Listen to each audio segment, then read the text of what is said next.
coral reefs worldwide are endangered by overfishing and climate change. But a new global survey found 15 unexpected bright spots that could help conservationists plot a path to sustainability. Well, bright spots are areas that are behaving better than you would expect. And this is a fundamentally different approach to conservation, really, because as conservationists we like to identify areas of extremely high biodiverse value and protect those areas.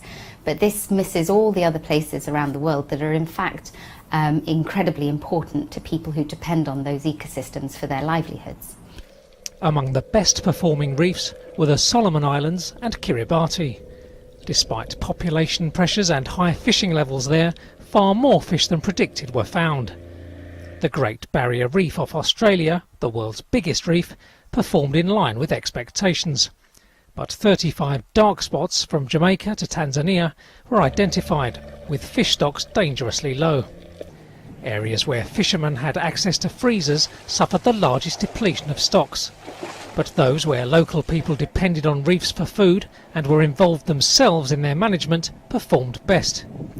I guess the key message that we found was that even in areas where there are very high pressures, there is hope for fisheries management if people are involved in the management process and if management can be culturally acceptable.